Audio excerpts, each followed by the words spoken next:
Welcome to another edition of the Eye on Life podcast. It is go time, and I feel extra empowered today, which is good because Laura Brennan Ballet is our guest, author of The Science of Empowerment, entrepreneur, workout guru, a self-help life coach. You kind of do it all. So I want to welcome you to the show, and I guess just your presence makes me feel empowered. Thank you, Brian. Thank you. It's a pleasure to be here, and I'm excited to empower the listening audience. We're going to talk a lot about that today. And before we get started, speaking of empowerment, okay, because we always talk a lot on the show about, certain things that we observe in life, certain things that might bother us, certain things that we notice, certain observations. But before I get to that, I do have an observation that I've noticed lately. I want to get your opinion on it. Before we do, I just want to say a special shout out to all of our listeners and viewers. Some new downloads this week. We actually had a few downloads down in Stamford, Connecticut, which is right down the road. So we like to keep the locals happy. So we're glad that Stamford is representing. And then we also had some listeners in Toronto, which is actually one of my favorite Canadian cities. I love Toronto. Have you ever been to Toronto, Laura? No. It is it's an immaculate city. Montreal, Toronto, Ottawa. I've been to Montreal. Completely different cities, but Montreal is a little bit more, kind of a European feel. But I love Toronto. It's like a crossroads of culture. It's great there. So thank you for the people that are listening, and really thanks to everyone, anywhere, wherever you're listening. If you're listening in the United States, internationally, or from another planet, who knows? Sometimes I feel like I'm on another planet. So we'll see how that goes. Me too. Right, exactly. And then I also want to thank our sponsor, Must NY. Go to mustny.com for masks. I was reprimanded this past week by a friend of mine who said that I shouldn't say COVID masks. Okay. I should just say masks. COVID masks are redundant. What do you think about that? I sort of feel like we're in a society where people are doing a lot of crazy things. So it might just be a regular mask for some people. I feel like I have to explain the COVID piece. Am I being redundant? I just say masks. I think in this day and age, we have to do what feels right for us and respect what feels right for others. And that's about where I hang. I'm saying COVID mask now. I prefer to say COVID mask. It might sound odd. It might sound awkward, but I'm saying it anyway. Whatever it is, get your masks. Chris Bossert, Monica Perez Bossert, they do a great job. And I know that we're getting to a point now where people are starting to get their vaccines, which is awesome. We talk about this every show. But I know that there are still regulations to wear the mask. So if you're going to wear a mask, make sure it's comfortable. Make sure you can breathe. We don't want anybody, not being able to breathe. So make sure mustny.com, check that out. So here's my question for you. Yes. And so the science of empowerment, right? So there are a lot of things today I want to find out if I'm overreacting to. And I'm going to get you're the expert on a lot of this. So I want to get your take on it. But here's my question. If you reach out to somebody via email, text, people aren't doing it as much via phone anymore, right? There are a lot of different ways to communicate with people. And I mean this from a business standpoint and also from a personal standpoint. Mm-hmm. Let's just say, let's go social, right? I'll use social as an example. Laura, when you reach out to a friend, what is a reasonable amount of time for that individual to get back in touch with you? I find that more and more these days, people they're not sharp in getting back in touch. And I understand everybody's busy, and I understand that everybody has something going on. But my belief is, I believe in a 24-hour turnaround, especially when it's business. And in fact, in business, it should be less. It doesn't take that much time to write an email back or a text back to somebody and say, "Hey, really busy, can't talk, but I'll text you in a few days." What's a realistic expectation for someone to get back in touch with you? So I'm probably a little bit of a strict barometer for the answer on this. I tend to get back to people very quickly. Even again, if it is a quick, received your message, in session all day, will respond later. I will not let the day go by without some response. So for me, less than 24 hours is ideal because we all are busy and we have schedules and meetings and, so much going on with family and just adjusting to all of what we've been through. I guess taking into consideration the person you're reaching out to, if you happen to know maybe a little bit about what's going on, where a 24-hour period might be more acceptable. But I would say, check your phone, everyone's on it, give a quick, response, and then at least we know there's a line of communication that's beginning. You make, I agree with you. And, you make a good point. You never know what's going on in someone's life. Right. So you never want to make assumptions. Correct. But what I have found, honestly, Laura, is that usually there's nothing wrong in their life. They're just not getting back to you. Well, I've never understood that because, I've probably violated this before, but I really do feel like I try not to flag my emails and my texts because I try to just do it, in real time, because otherwise I will forget. And I do that on purpose. right.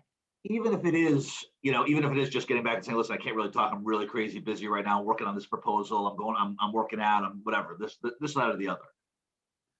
But here's the thing that really bothers me. You know that there are those people, and again, I'm talking more social right now. I don't want to, I don't want to create any animosity with any, clients or anything like that, right? Because, people, they get back to you at their leisure. I get that. Right. But on a social standpoint, there are those people that say, oh, that's just how they are. They just don't get back in touch. No, that's not how they should be. To get back in touch with people, to me, it's a common courtesy to get back in touch. I know for me, because everything I do in my life, I really springboard off the foundation of the science of empowerment. So I give everyone one or two, three at the most opportunities to show me if they value what we are going to be doing in the future, if they value our connection, if what we can collaborate on matters to them. And if they don't show up in a reasonable way, in a reasonable amount of time, then honestly, I just move past it. And that's how I deal with it. I don't judge the person or the situation. I just know what works for me with what I'm creating. And I look at everything as an energetic alignment. So someone may not be where I am. And so I just kind of move past it. And usually somehow somebody shows up that's in alignment and we rock and roll together. And that's how we do it. It's okay. So as you're talking here, right? And again, one of the things about the show, since we've been doing this for about we've been doing this about a year now, almost a year. Congratulations. Thank you. I appreciate that because I have great guests like you, great content. And one of the things that I have talked about on many occasions is people and kind of how people act within this whole thing we call life, right? Yeah. And one of the things that I want to ask you, we're gonna get to the book. I want to get to your background in a second. Yeah. But one of the things that I've found is that I have very high expectations of people Yes. in general, and I have high expectations for myself. So I want to be very clear. There's some people that have high expectations for others, but not the same for themselves, and I try to be consistent with that. I do. I have very high expectations for myself, professionally, personally, all the above. So I do. But I do have a high expectation for people, which I think is a compliment to those people, because the people that I want to surround myself with Right. are people that I expect a lot of. And I don't necessarily think and I hope that they expect a lot from me as well. And again, we're going to get into the book here because we're going to talk a lot about this. And this, by the way, I always send out, kind of a guide to these interviews with my guests so people aren't surprised. I think we're sort of out the door here because I have a lot of things that just popped in my head. I would probably won't even get to half of these questions. But I want to ask you a question. When we talk about holding people to high expectations, I'm 46 years old. Okay, I'm not 20. I'm not 20. Where maybe I want to have maybe more friends, maybe less substance. I want more substance and less friends potentially, right? It's like Jerry Maguire. Remember the Jerry Maguire movie where it's that manuscript and he gets completely, he's a pariah for it. But that's how I feel right now. Is it a bad thing to hold people to high expectations? I mean, should we be doing that? Or is it too much? So I'm going to offer you a moment of life empowerment coaching here on the science of empowerment, and use another word than bad, because when you speak to yourself, is it bad? Is it wrong for me to have expectations of others? You're going to move through your life the way you are moving through your life at the moment until you personally make a decision to go through it differently. So, do we naturally have expectations of others? Yes. For most of us, it's just the way our brain has been wired, and it's the thought process because we always are looking for someone to give us something. That's where expectations comes in. Now, if you had no expectations and you just lived your life authentically, beautifully, and in alignment for yourself, those styles of friendships would just appear. And they really would, where there would be no expectation because you would be in alignment with people that feel, live, think the same way you do. So, what I would offer you is to question for yourself who are the people you are connecting with, and what are those connections meaning for you? And usually, if you get into that, the expectations will dissolve because you start to see why you are connecting. And usually, that's where a little bit of the rub is.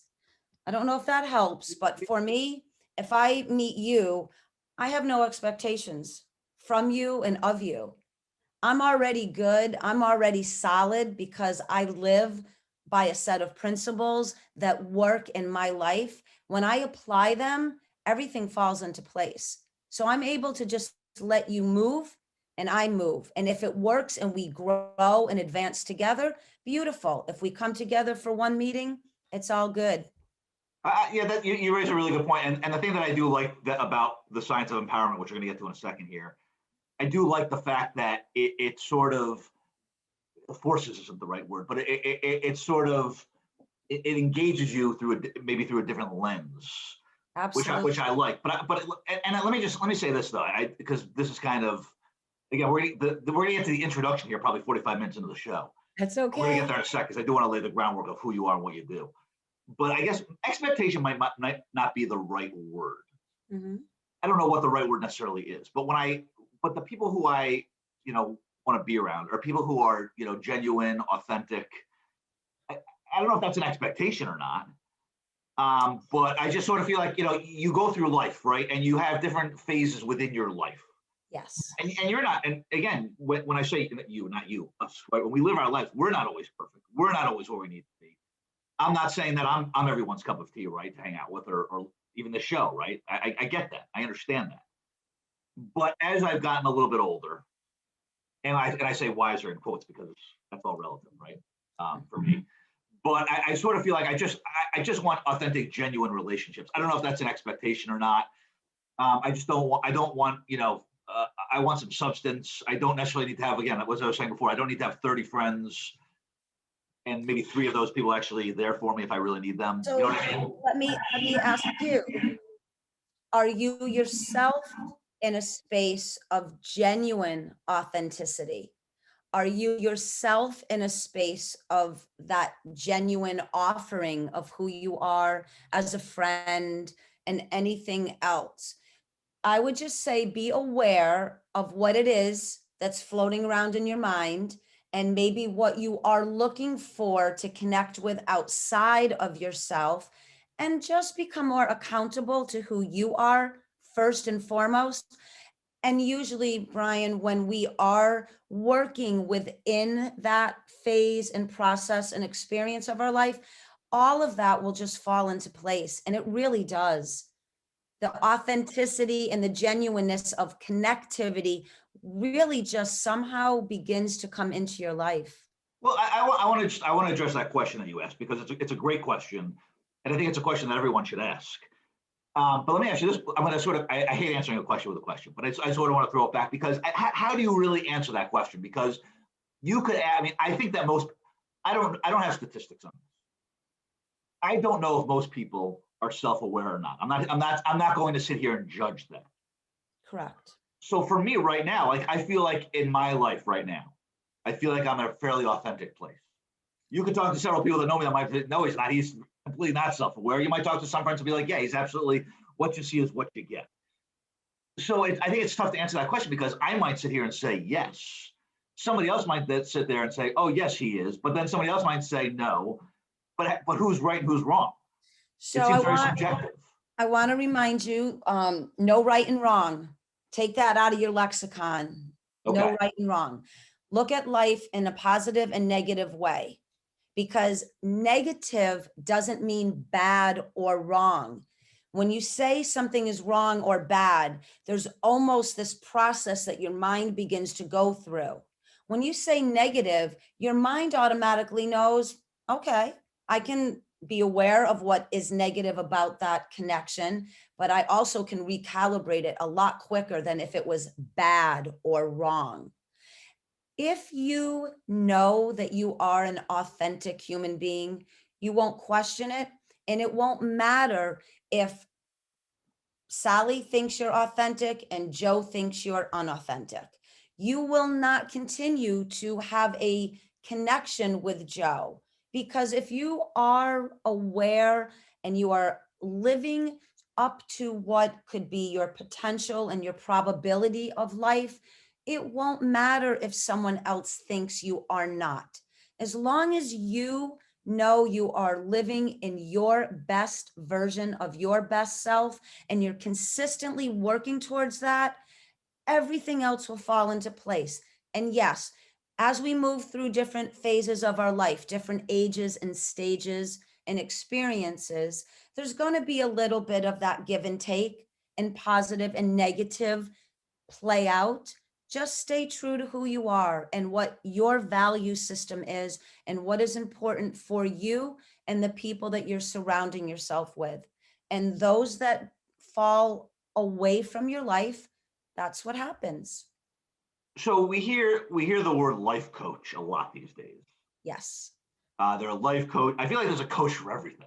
there is. We're beyond sports now, right? It's not just sports anymore. You're coached in life, and you're coached in, you know, how to, there's leadership coaching, and there's life coaching, and there's all kinds of coaching. There's coaching for everything. Yes. And I know there are people who are trained to do this. Yes. And those of us who think we're life coaches are really are really not, right? But what's your background, Laura? Before we get into the book here, kind of what's your background? What makes you kind of an authority on this? You and I have had a lot of offline conversation, Yes. Yes. and some of what you're saying really makes me think uh, through a different lens. Mm. And I want to talk to you about, sometimes you see a lot on social media, these memes about all these like life empowerment, I'm not saying your things, but sometimes I look at things, I'm like, give me a break. Could that be any hokier? I mean, come on. Right. Right. So I want to know how some of this work that you're doing becomes more than just a meme, right? But Yeah. tell me a little bit more about kind of your background, how you got into this, and why you decided to write this book, The Science of Empowerment. Yes. Yeah. So we could talk probably for a good 3 or 4 hours on all this, but for the listening audience, something in my life when I was very young just connected me to energy. It could have just been like empathic energy. I was just a very sensitive kid. Things I was exposed to, I always went beyond. I didn't just look at life and accept it. I, Something in my particular brain was always looking for a thread to something deeper. And I was always very connected to energies of people. No different than you could walk in a room and you might spot something in someone very quickly if you're in business. Um, I just can pick up on vibrations or feelings in a way that the average person doesn't necessarily do. And that is because I, from a very early stage in my life, have been working on myself with that. Second, my brother Christopher, a shout out to Chris Brennan. He is the founder and creator of the Jekyll Principles. And some of his expertise came from being a USA gymnastics Olympic coach. So, mindset material and understanding discipline and athleticism, not only of the body, but of the mind, came into play very early in our life. We were also raised with parents that very much allowed us to discover who and what authenticity meant to us as individuals. So we had discipline, but yet we had a very free thinking life to really create what connectivity and meaning and purpose for ourselves and our place in the world meant. So from that, my personal education, just studying a lot of spiritualism, I love ancient theologies. I was very much inspired to write this book, seeing what happened in our neuromuscular training facility, how important mindset matters to life, not just athleticism, but when you walk out of that door and you have to deal with your husband, your wife, marriage, divorce, engagement, having a child, losing a child, being wealthy, becoming not as wealthy, losing a job, all of what we experience, this particular book will actually activate the 5 principles and the awareness to energy. And just yesterday, I had a life empowerment coaching session with my own daughter, 15 minutes. And the awakening that she understood about patterns and behaviors that stem from negative beliefs, and how you personally are in the power seat of choice. You can recalibrate your life so quickly. So the inspiration for me with this book, it's a way that I can get this knowledge out into many minds so that people understand you do not have to stay connected to anyone or anything that does not serve your highest and best self. That is not a judgment. It's not, I'm giving up. It's not devaluing anyone else. It's saying that I now have been awakened to a different lens, a different base of knowledge that will allow me to elevate the mind, the thought process, and my actual experience in life. This is how I particularly move through my days. It is how I have helped hundreds of people shift their life and really dissolve outdated and unnecessary patterns in their everyday life. And that is it. And that is what the science of empowerment does. It allows you to level up your day-to-day existence and live a much more fulfilling and absolutely empowered life. There are several points that you made there that I want to dig a little bit deeper in, including the energy piece, which I find really fascinating. Before we get to that energy piece, I want to ask you this. There are, and I will be honest with you, we've had this conversation and you know a little bit about my background and how I kind of operate. I don't actually consider myself to be the most spiritual person. But when I say spiritual, all the higher power and all that, I respect it. I know it works for a lot of people. Mhm. I know I'm not the only one out there. There are people who are probably skeptical of that. And I've kind of gotten to a point now in my life where it might not be necessarily my thing, but I do know it works for people, and I do respect it, and I do understand it. But for people who are kind of, might say, who are kind of skeptical of this, be like, come on, I see all these things on social media. I see all these words. I see all these people that are trying to live this way. They're really not. I just don't believe in it. Empowerment is one thing, but is there really a science to it? What's kind of your response to somebody that might be skeptical about this kind of way of thinking? So what I would offer is purchase the book and read it, apply the principles and apply the energies. Look through life now. Nothing is right, wrong, could have, should have, would have. Negative, positive, neutral. Which energy are you? It's such a beautiful, simple formula that when you begin to apply the thought and the question of which energy are you holding within yourself and each experience, you personally will begin to feel the shift. And then you'll understand how this works. This isn't about being religious or spiritual.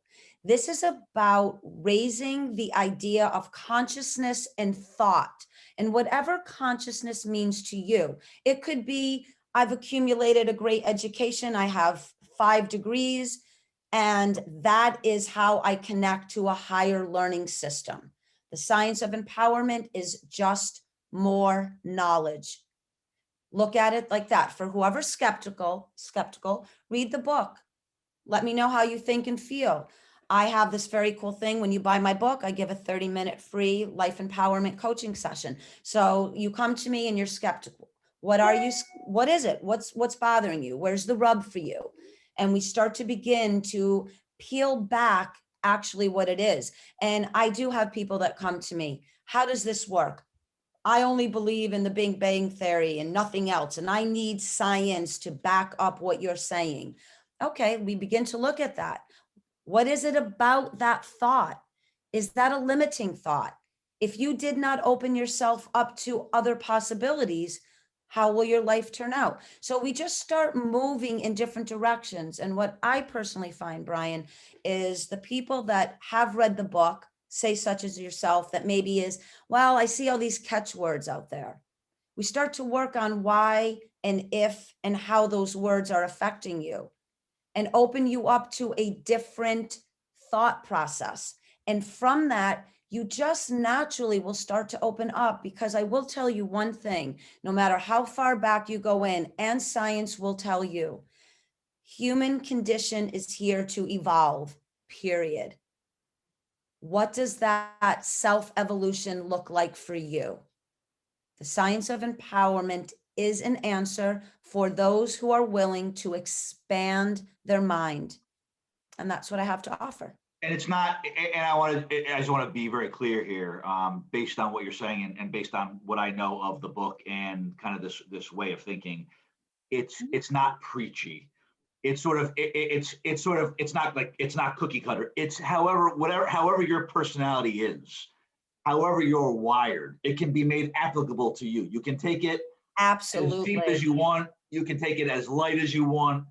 And that's actually one of the things. And again, I did not, initially, I really didn't know all that. Yeah. I don't like that. Well, you need to think this way. And if you don't think this way, it's just, Oh, I'm absolutely. not saying that that's what I thought about the book, but just, the way in life, right? Certain things they come across, we talked about this before, preachy.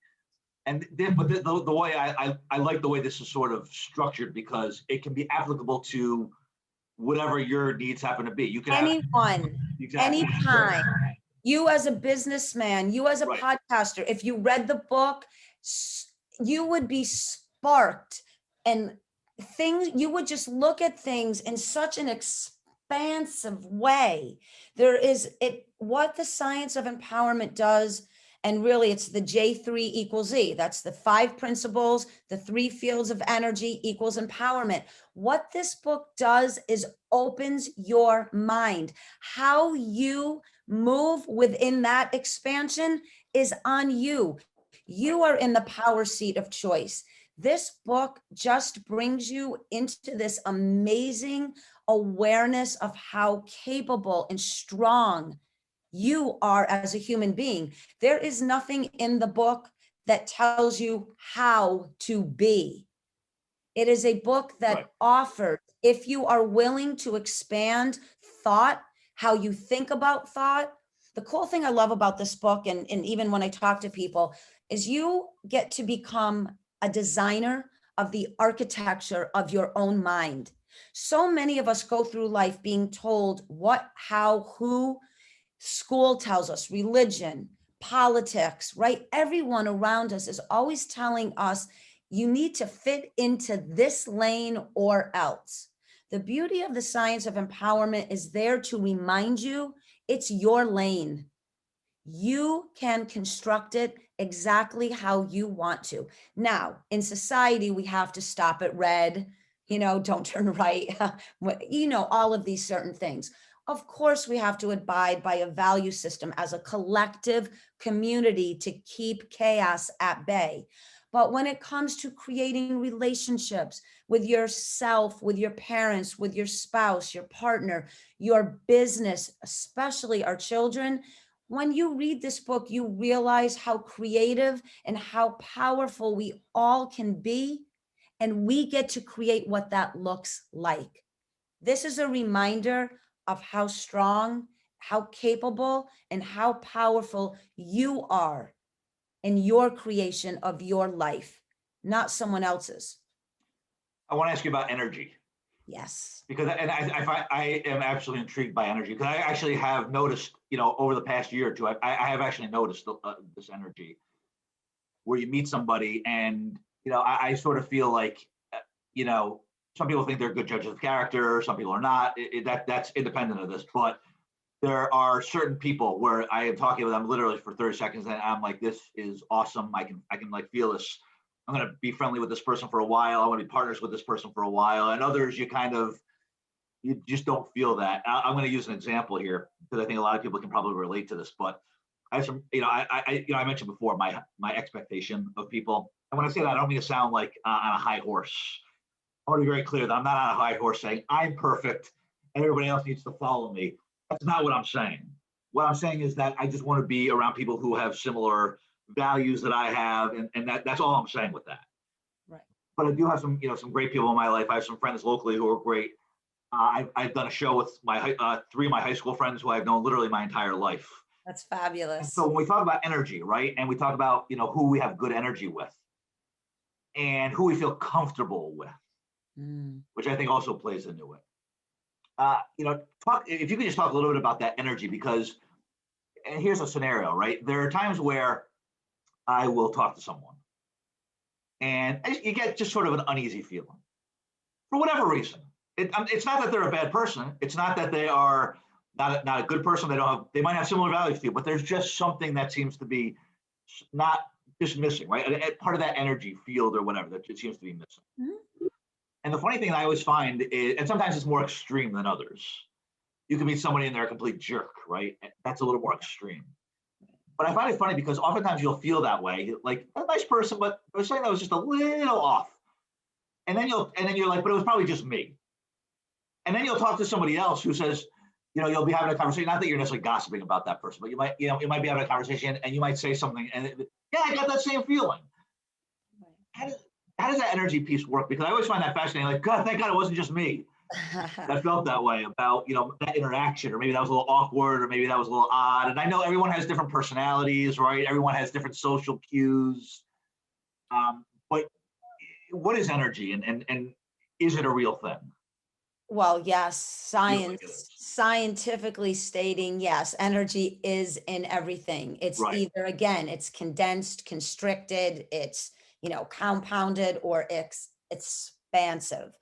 So for me, if I were to meet somebody, and let's just say I move into your scenario for a minute, and I meant Mrs. Smith, and something about Mrs. Smith just did not feel right.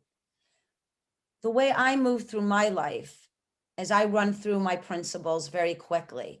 So I ask myself, what am I aware of in the minute? What am I willing to do about the situation? What am I accountable to? I take any emotionality out of it. I critically think the moment through. And what energy am I bringing in to this introduction? What am I bringing into the feeling? I always bring it back to myself. Now, you're right. Sometimes we can meet people, and because of what they've been through in their life, they are just in the moment, they are in a constricted state of negativity and whatever that means to them. I would say do your best at the moment to really recalibrate that situation and offer your highest and best self. And if that other person digs their heels in and is just not meeting you, then I would say let that go, right? There's no reason. Or maybe we can revisit, reconnect down the road. It's just not the right time. Doesn't need to be forced. Basically, it doesn't need to be forced. Let it happen Absolutely. organically. Absolutely not, Right. because even the word force can have a negative or positive meaning to it. But why work that hard at trying to create something of an interaction if it's not just genuinely flowing? If I was feeling a certain way, if I was observing a thought about that connection, I would really just bring it back to myself. What was it that I experienced? How could I immediately level up, grow, expand from it? What was it? What was triggered in me? And how can I recalibrate that? So the next opportunity I get when I am confronted or I start to observe that something about that person is off, what can I do to maybe create a different environment? And let me just say, if I meet someone that says, oh yeah, I got that same vibe, I'd look at that too. Maybe why are we getting the same vibe off of that person? And it doesn't mean, again, that there's a positive or a negative observance. I would just look at it as, why am I feeling that way about that person? And I would use it as an opportunity to expand my positive energy field, meaning no judgment, just an observation, didn't align, moving on. And that doesn't make you or that person better or worse or anything. No. It's just a connection or a lack of it. That's why, again, I use the high school friends example because, these are guys who have been in my life forever and will be there until, life ends, right? And which is really special. And then you have other people that come and go, they serve certain purposes or whatnot. Absolutely. But I want to ask you this question because I think that one of the things that I've noticed a lot as I've gotten a little bit older is the word accountability. Yes. Taking accountability or sometimes lacking accountability. And I think we're all guilty of deflecting sometimes. None of us are perfect. Absolutely. But let me ask you this question. When I feel angry, when I say I'm saying anyone, right?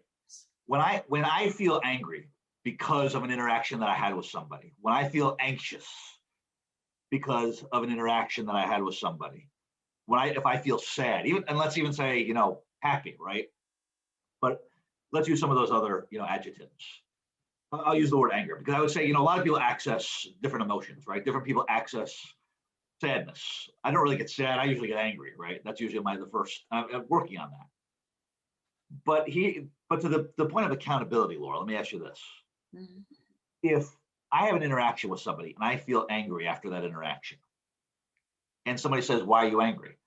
Well, because so and so just said this, and that offended me, right? We talked about this on my last show with Jay Asadi, who hip hop artist who has amazing lyrics, right? We talked about how people feel about the lyrics. If I'm angry because of that person, is that even really an accurate way to look at it? Am I angry because of that person, or am I angry because Yeah. I've made myself angry, Yes. So right? I want to acknowledge that you are aware that anger isn't quite fitting to where you are moving forward into, right? You just said, when I get angry, I'm working on it. So that's Exactly. amazing. That's the first step, because what I would ask you is, what is anger doing for you? How is it serving you in any experience? It doesn't matter. We can get angry at our partner, our kid, a boss, the traffic. It doesn't matter where you are reflecting from. What is anger serving? What is it doing for you? So next time you get angry, take a step back. Do your best to try not to leave the experience with that energy. Get in your car, hang up the phone, take a walk away. Ask yourself, what am I feeling right now? Where is that coming from? How can I handle that differently? It is never the outside person. And we're talking in context of the show at the moment. Obviously, something very bad happens. Someone gets hurt. Someone hurts someone you love. Anger has its place in the world. We're talking more about empowering each other, growing, and evolving from certain stages of our life that no longer serve us well. Correct? That is correct. Because I'm glad you brought that up because I was going to say sometimes if it's whatever emotion it might be, sadness, anger, anxiety, if it's channeled correctly, Yes. I might be angry and say, damn it, I'm going to go for a 5-mile jog right now. And that's going to make me feel better. So that's a good thing. Yes. And I know sometimes it can be destructive, right? Somebody can, you can. Yeah, somebody can hit a wall. They can punch a wall. Well, right, you break your hand. I mean, that's or you Yes. can wreck a relationship, or Absolutely. there's so much violence in society right now, right? People are angry, so they physically, they break the law, they hurt someone else. That's where it's bad. Yes. But if channeled correctly, Yes. that's like right when people cry, right? Crying is a release of tension almost, right? It's a release. If you're doing it all the time, maybe you might need to talk to someone. If you're getting angry all the time, if you're anxious all the time, maybe there's some clinical issues there. I'm not an expert on them. Think about how cool this would be if, let's just, whatever scenario you can think of in your head, and you had the last time you got angry. And think about if very quickly you just ran through the awareness. Whoa, I just got angry, right? What am I willing to do about that? I don't want to get angry anymore. We're just going to move through this real quick for a moment, right? My accountability. Maybe that other person said something, but I still got angry. I did. I'm willing to not do that anymore. Critical thinking. Logically, what was it about the situation? Take the charge of the emotion. And Brian, mostly, I can almost say 9 out of 10 times we all get angry, scared, frustrated, all of, like you said, those adjectives, because there is a mindset in place, a thought process that creates a behavior, that creates a pattern. We are reactionary beings. We do not interact, we react. Right. Thus, anger surfaces more quickly, frustration, anxiety. We don't have the skill set in place to resolve this pattern differently. This is the beauty of the science of empowerment and the J3 = E formula. It gives you a quick turnaround. You become so skilled in seeing the consequence ahead, you back it up in real time, you run through the principles, you choose neutral or positive energy, and you no longer engage in the pattern behavior that stems from a thought.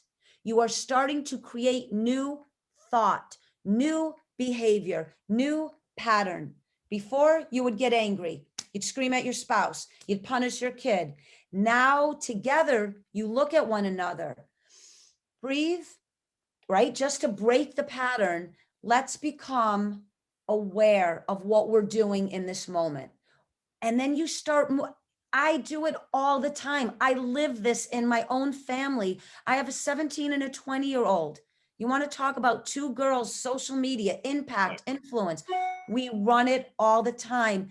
You will be amazed. I am going to tell you, you personally, if you read the book, you will handle your life differently. So going back to the original question here, because that was great. And I'm going to give a perfect example, right? Because I think hopefully a lot of people can relate to this. Mhm. I feel like this is just for me. I'm not speaking for anybody else. The people who anger me the most Yes, are the people I care about the most. absolutely. Ironic, right? So I'll use perfect example, my children, Yes. right? And they're beautiful, beautiful boys. Well, thank you. They are beautiful and they are wonderful children, and I love them. I go to the end of the earth for them and beyond, right? Like hopefully most of us would for our kids.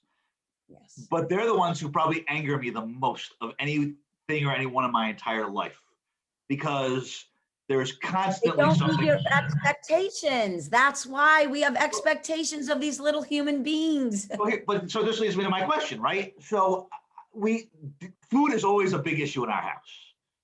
Yep. We can never decide where to go to eat. We can never decide what to eat. I cook this, it's not cooked well enough. They don't like this, they don't like that. One likes this, one wants this, one doesn't want it. It's always something with food. This actually makes me so angry because it's food.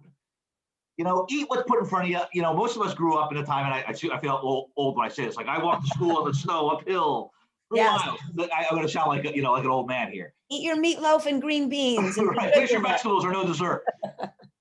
But seriously, when I grew up, I was an only child. I'm an only child. But that may have something to do with things. It might, but I've learned a lot. And I try to look through it through a different lens, right? Because I know that I didn't have a sibling. Yes. But here's the thing. Whatever was put in front of me, I probably did complain, but I ate it. Right. Or if I didn't eat it, I didn't have to eat it. My parents didn't sit there and open my mouth and shove it down my throat, right? Because if I didn't eat it, I just didn't eat it. I would be hungry, or I'd have cereal. Right. This is a big thing in our household, which I know you're probably aware of. And it makes me angry. But it does make me angry because I'm like, you have food, you should be, again, you should be happy that you have food, all this. I'm not going to There are kids starving in other parts of the world. I'm not going to go there. But when I get angry in that kind of a situation, because one kid wants Panera and one kid wants Subway, and they demand that I make 2 stops, so they've gotten better with that. Okay. When I get angry in that situation, So may I ask you very quickly, yes, ask me anything. what is it about the boys wanting different food that causes the anger? Because I don't like it when things are made to be things that should not be made an issue are turned into an issue. You pick your battles, right, in life. Not everything needs to be an issue. And it's usually not just the food. It's usually there was something that happened even before the food. Of course. And I said this before, we've all talked about this, right? It's not usually just one thing that like pisses you off. It's usually like a cycle of things. So maybe by the time we have dinner and there's an issue with the food, there were several things over the course of the day, but this isn't the first thing that I dealt with. Of course. So it's just anger to me because it's food. It's such a simple decision to make. So I'm going to try to help you out really quickly. Thank you, We could please. talk for hours about this. Kids adjusting to their mindset or lack of. So next time you're getting ready to talk to the kids about, I'm just going to use this, the week ahead. Right. Boys, this is school time, this is athletic time, this is training time, this is homework time, shower and dinner. I've noticed that sometimes when we talk about food, it gets a little tense between the 3 of us because we're in 3 different places. What do you boys think that we can do to make this a better experience for all of us? If you were the dad, how would you create this situation to be? You've got all the power. What would be easy for you to make it easy for your 2 boys so the 3 of us could enjoy our time eating together? Start to ask them what matters to them. Take yourself out. I don't care what matters to them. No, I do. I'm kidding. I do. No, but maybe not in the context of our day. Right. It's like, oh my God, just eat, be happy, you have food, it's good. But when you allow them a moment, a space to think about what matters to them, hey boys, why do you think when it comes to food, you're all over the place? Do you think we can create something that would be easier and a little simpler for all of us? What's your ideas? Start the dialogue. You're empowering them. That's what I was going to say. Going back to the whole theme here of empowerment, right? Now they feel empowered. They feel like they have a say. And Brian, it takes a little bit off of you because then you realize we do have expectations that our kids value and understand. We work hard, we buy the food, we're driving around, we have a home, we have all of these beautiful moments of gratitude. What the heck's wrong with you people? We all understand that, but now you are the adult in the room. This is your opportunity to begin to empower these young minds.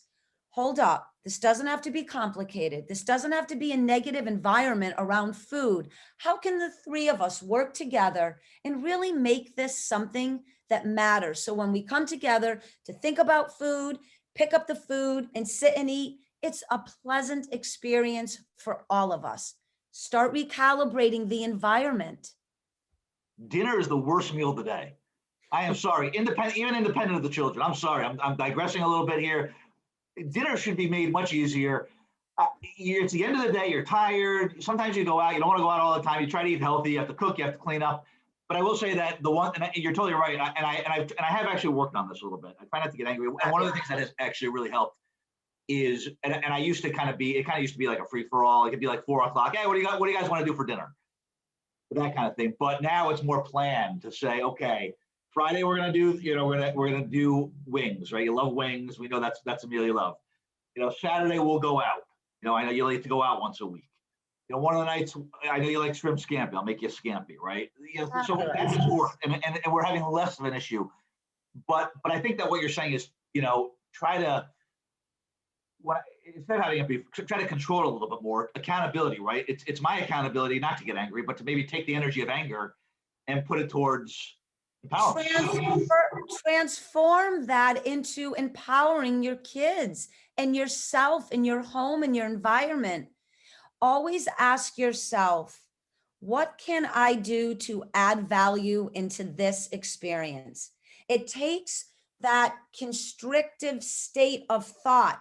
I want it to be this way. It should be this way. This is my expectation of how it should go.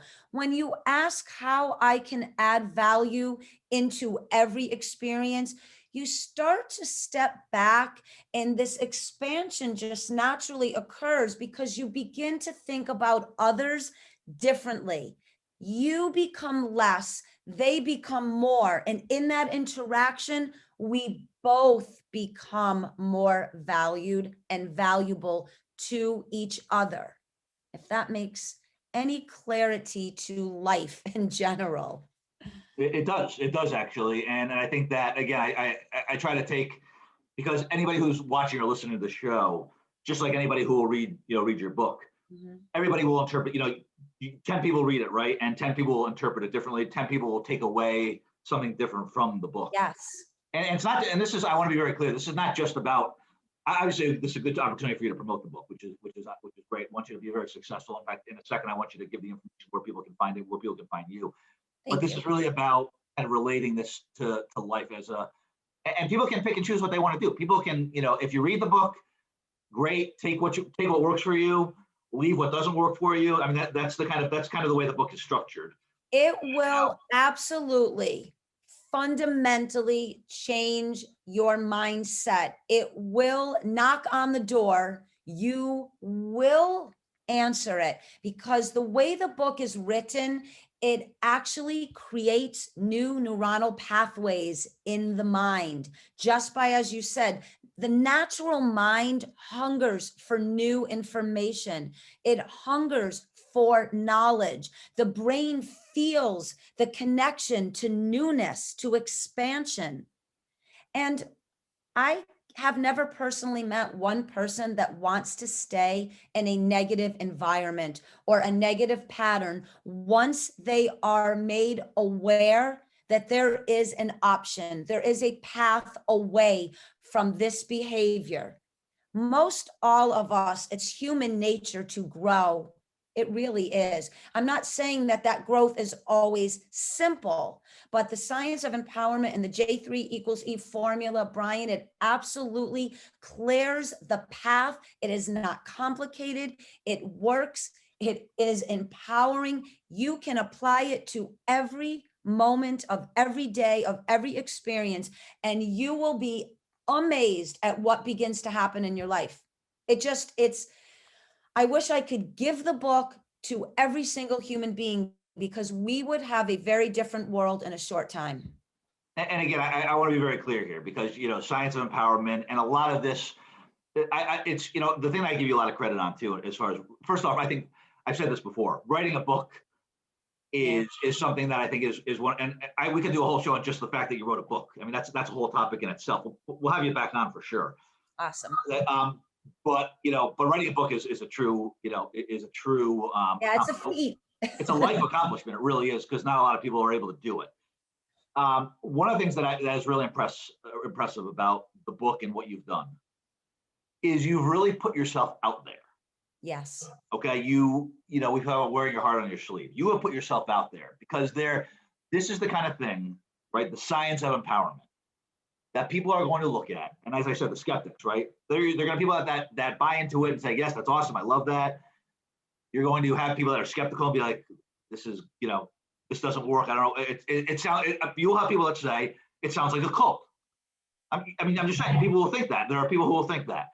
So you put yourself out there. So to me, the thing that's so impressive about this is that you have really put yourself out there, because you're covering a topic that, as you said, that, right, wrong, and different. There's really none of it. It's however you choose to interpret it, which I find fascinating.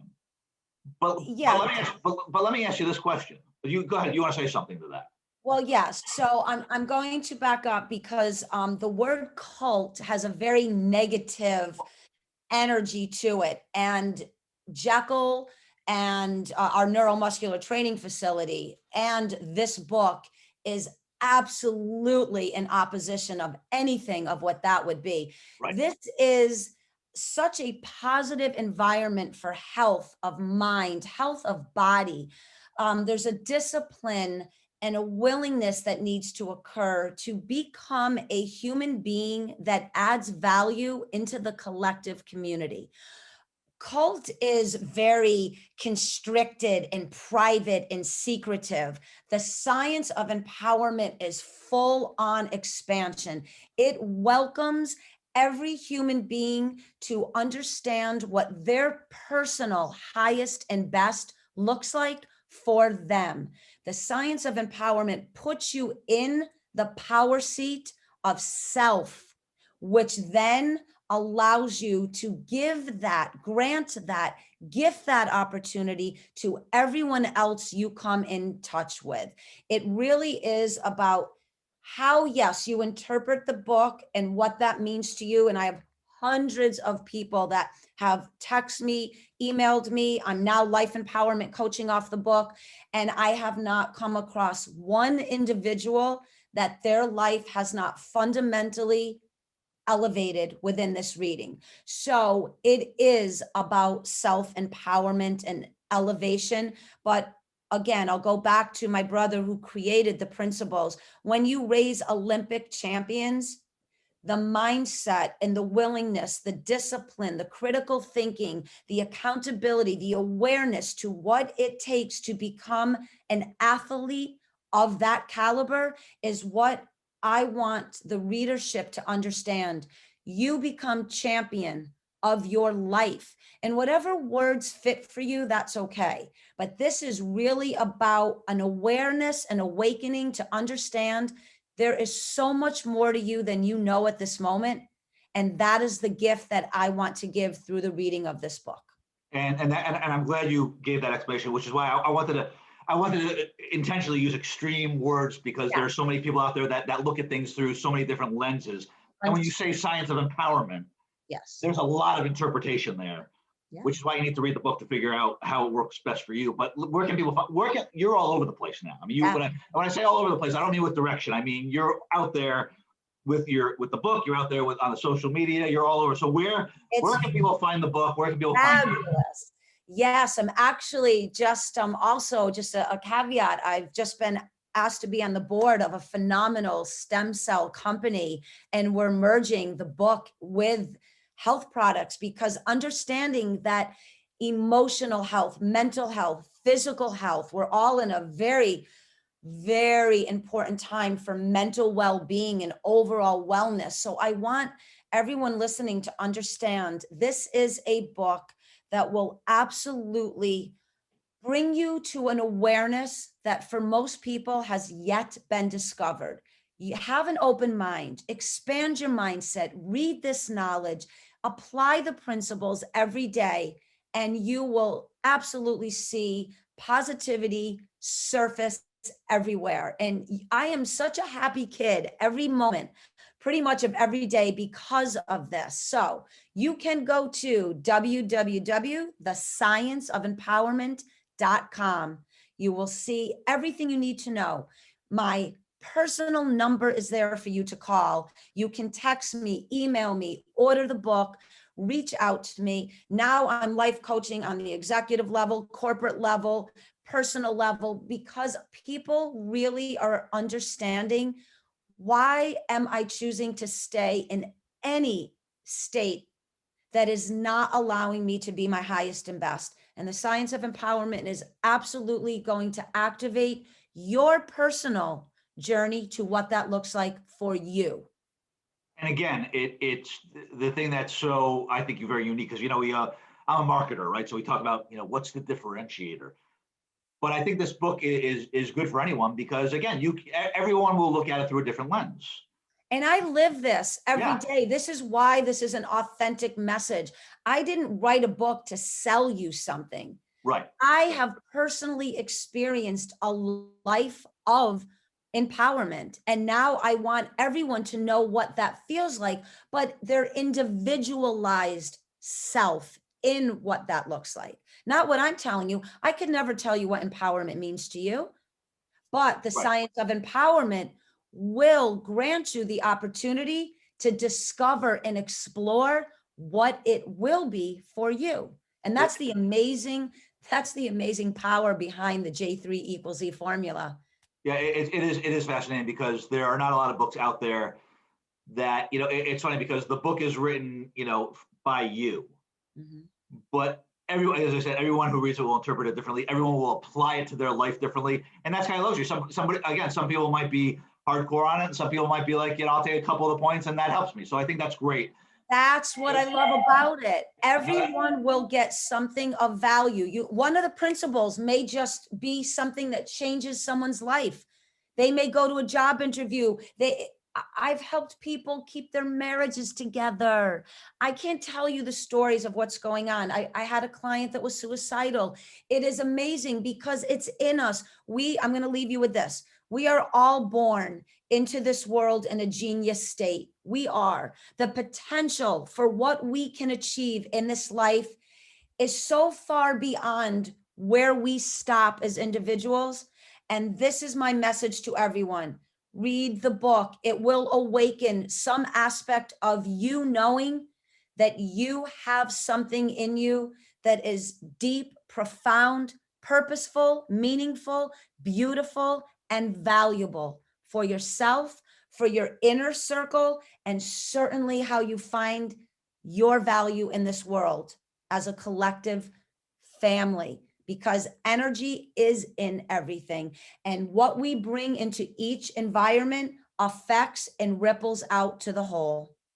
Well, life is challenging enough, right? And if there's anything out there, if there are any resources out there like this book that can help us a little bit, there's no shame in being a little bit vulnerable to say, hey, you know what?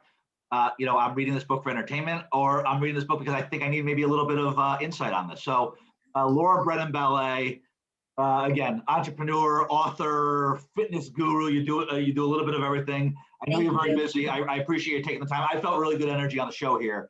I did too. And part of it's the caffeine, but part of it's your conversation, that's for sure. So again, read the book, Science of Empowerment, and www.thescienceofempowerment.com. And please reach out. And for everyone that purchases the book through your show, they get a free 30-minute life empowerment coaching with me. I just got an hour, so I guess I'll get my bill for the 30 minutes that I went over. No problem. Great book. Congratulations, Laura. I'm really happy that it's working well for you. I'm excited to see where it continues to go. In the meantime, I want to again thank our any new listeners, any existing listeners. Thanks so much for listening to the show. We really appreciate it. We have great content, great guests. If anybody ever has any suggestions for content or a guest, I always want to hear it. You can reach me at brian@ionlifepodcast.com or through any social media channels that we're on. Ion Life, you can follow us, like us, share us for sure. Keep an eye on empowerment. Keep an eye on Laura and her next steps. And as always, until next time, keep an eye on life.